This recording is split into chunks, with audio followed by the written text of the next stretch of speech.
Hello friends, ओम श्री गणेशाय नमः। ओम नमः शिवाय।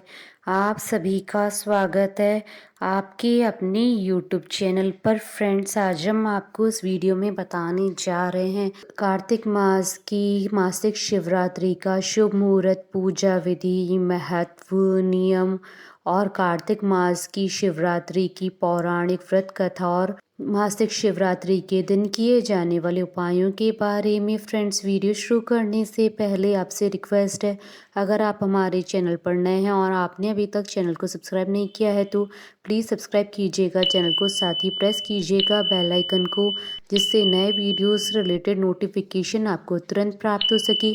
और वीडियो पसंद आने पर वीडियो को लाइक और शेयर ज़रूर कीजिएगा ताकि सभी भक्तों को इस वीडियो का लाभ प्राप्त हो सके। और कमेंट बॉक्स में ओम नमः शिवाय जरूर लिखिएगा।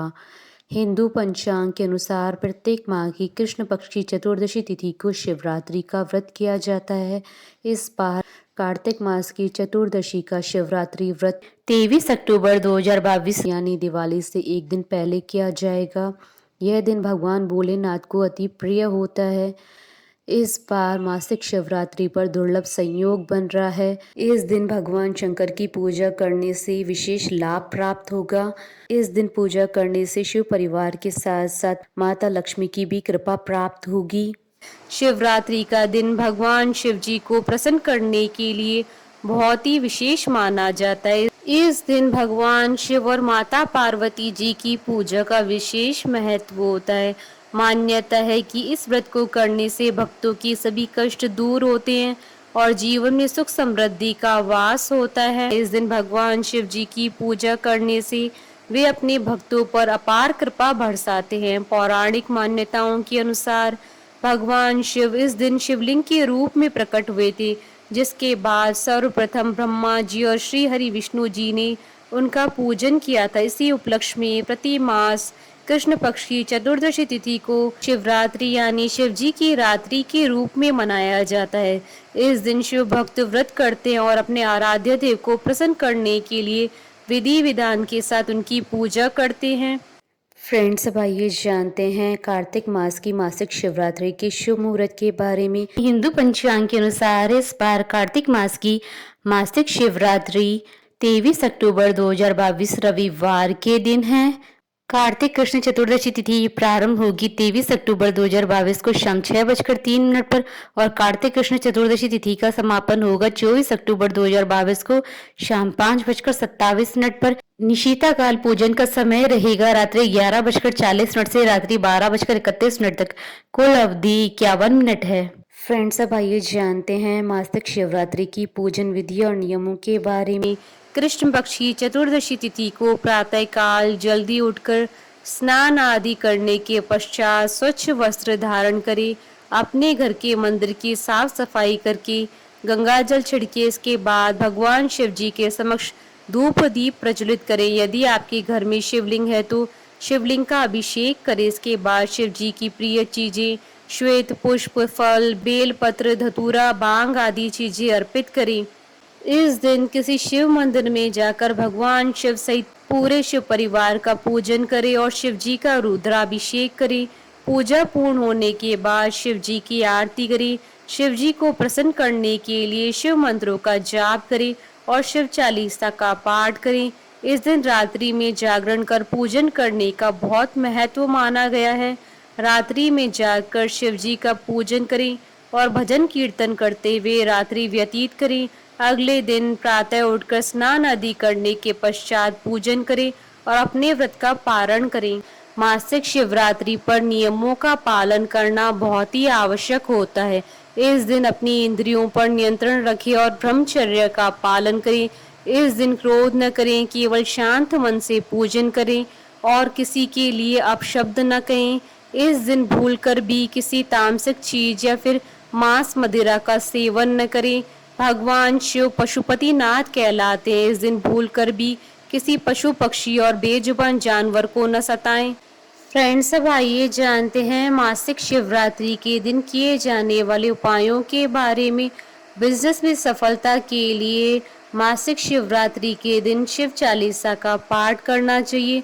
शिव चालीसा का पाठ करने के लिए भगवान शिव जी के आगे देसी घी का दीपक जलाएं और वहीं भगवान की तस्वीर के आगे बैठकर शिव चालीसा का पाठ करें। जीवन में तरक्की के लिए मासिक शिवरात्रि के दिन गाय के बछड़े को या बैल को अपने हाथों से हरा चारा खिलाएं। इस दिन शिवलिंग का अभिषेक करने से जीवन की सभी समस्याओं का अंत होता है और साथ ही भगवान शिव जी का आशीर्वाद प्राप्त होता है। यदि आप शनि दोष से पीड़ित हैं या फिर आपको शनि की ढैया या साढ़े साती के बुरे फल प्राप्त हो रहे हैं तो इस दिन भगवान शिव जी को काले तिल मिलाकर जल अर्पित करना चाहिए। साथ ही ओम नमः शिवाय मंत्र का जाप करना चाहिए। संतान संबंधी कोई भी परेशानी हो तो आप मासिक शिवरात्रि के दिन आटे से 11 शिवलिंग बनाएं और 11 बार इनका जल से अभिषेक करें। यह उपाय करने से आपकी सभी संतान संबंधी परेशानियां समाप्त हो जाएंगी। सुखी वैवाहिक जीवन के लिए भोलेनाथ पर गुलाब की पंखुड़ियां अर्पित करें। अगर विवाह में कोई अड़चन आ रही है तो शिवलिंग पर बेल पत्र चढ़ाते वक्त नमः शिवाय मंत्र का जाप करें। संतान प्राप्ति के लिए शिवलिंग पर घी अर्पित करें। फ्रेंड्स, अब आइए प्रारंभ करें मासिक शिवरात्रि की व्रत कथा। पूर्व काल में चित्रभानु नामक एक शिकारी था। जानवरों की हत्या करके वह अपने परिवार को पालता था। वह एक साहूकार का कर्जदार था, लेकिन उसका ऋण समय पर न चुका सका। क्रोधित साहूकार ने शिकारी को शिव मठ में बंदी बना लिया। संयोग से उस दिन भी शिवरात्रि थी। शिकारी ध्यान मग्न होकर शिव संबंधी धार्मिक बातें सुनता रहा। चतुर्दशी को उसने शिवरात्रि व्रत की कथा भी सुनी। शाम होते ही साहूकार ने उसे अपने पास बुलाया और ऋण चुकाने के विषय में बात की। शिकारी अगले दिन सारा ऋण लौटा देने का वचन देकर बंधन से छूट गया। अपनी दिनचर्या की भांति वह जंगल में शिकार के लिए निकला, लेकिन दिन भर बंदी गृह में रहने के कारण भूख प्यास से व्याकुल था। शिकार खोजता हुआ वह बहुत दूर निकल गया था। जब अंधकार हो गया तो उसने विचार किया कि रात जंगल में ही बितानी पड़ेगी। वह वन में एक तालाब के किनारे एक बेल के पेड़ पर चढ़कर रात बीतने का इंतजार करने लगा। बिलपत्र के नीचे शिवलिंग था जो बिलपत्रों से ढका हुआ था। शिकारी को यह पता न चला। पड़ाव बनाते समय उसने जो टहनियां तोड़ी थी वह संयोग से शिवलिंग पर गिरती चली गई। इस प्रकार दिन भर भूखे प्यासे शिकारी का व्रत भी हो गया और शिवलिंग पर बेलपत्र भी चढ़ गए। एक पहर रात्रि बीत जाने पर एक गर्भिणी हिरणी तालाब पर पानी पीने पहुंची। शिकारी ने धनुष तीर चढ़ाकर ज्यों ही प्रत्यंचा खींची। हिरणी बोली, मैं गर्भिणी हूँ, शीघ्र ही प्रसव करूंगी। तुम एक साथ दो जीवों की हत्या करोगे जो ठीक नहीं है। मैं बच्चे को जन्म देकर शीघ्र तुम्हारे समक्ष प्रस्तुत हो जाऊंगी, तब मार लेना। शिकारी ने प्रत्यंचा ढीली कर दी और हिरणी जंगली झाड़ियों में लुप्त हो गई। प्रत्यंचा चढ़ाने तथा ढीली करते वक्त कुछ बिलपत्र अनायास ही टूटकर शिवलिंग पर गिर गए। इस प्रकार उससे अनजाने में ही प्रथम पैर का पूजन भी संपन्न हो गया। कुछ देर बाद जब एक और हिरणी उधर से निकली, शिकारी की प्रसन्नता का ठिकाना न रहा। समीप आने पर उसने धनुष पर बाण चढ़ाया।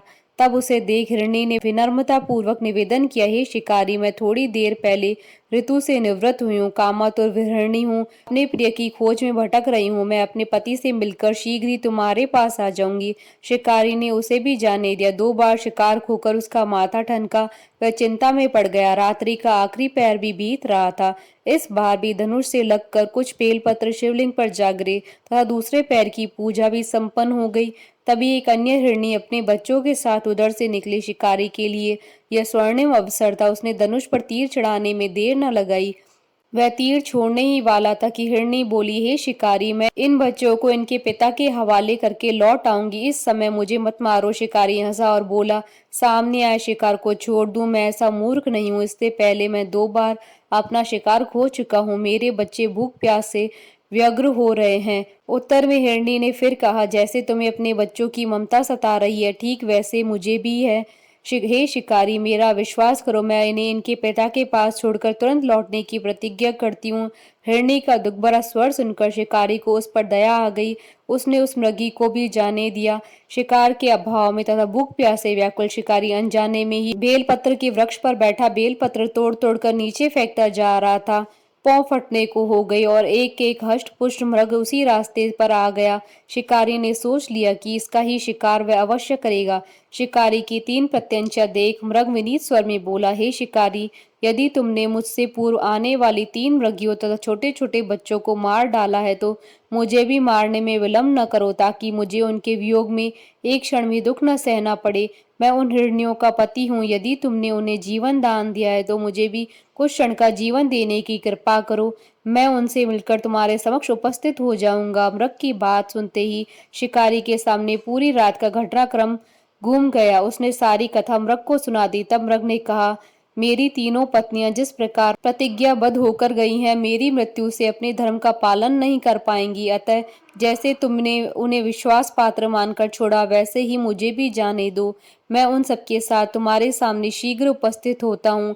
शिकारी ने उसे जाने दिया। इस प्रकार सुबह हो गई। उपवास, रात्रि जागरण तथा शिवलिंग पर बेलपत्र चढ़ाने से अनजाने में ही शिवरात्रि की पूजा पूर्ण हो गई। पर अनजाने में ही की हुई पूजन का परिणाम उसे तत्काल मिला। शिकारी का हिंसक हृदय निर्मल हो गया, उसमें भगवत शक्ति का वास हो गया। थोड़ी देर बाद वह मृग सपरिवार शिकारी के समक्ष उपस्थित हो गया, ताकि वह उनका शिकार कर सके। किंतु जंगली पशुओं की ऐसी सत्यता और सात्विकता और सामूहिक प्रेम भावना देखकर शिकारी को बड़ी ग्लानि हुई। उसने मृग परिवार को जीवन दान दे दिया। अनजाने में शिवरात्रि व्रत का पालन करने पर भी शिकारी को मोक्ष की प्राप्ति हुई। जब मृत्यु काल में यमदूत उसके जीव को लेने आए तो शिवगणों ने उन्हें वापस भेज दिया और शिकारी को शिवलोक ले गए। शिवजी की कृपा से ही अपने इस जन्म में राजा चित्रभानु अपने पिछले जन्म को याद रख पाए तथा मासिक शिवरात्रि के महत्व को जानकर अगले जन्म में भी पालन कर पाए। बोलिए भगवान शंकर माता पार्वती जी की जय। हमारे साथ इस वीडियो में अंत तक बने रहने के लिए आपका धन्यवाद। ओम श्री गणेशाय नमः। ओम नमः शिवाय।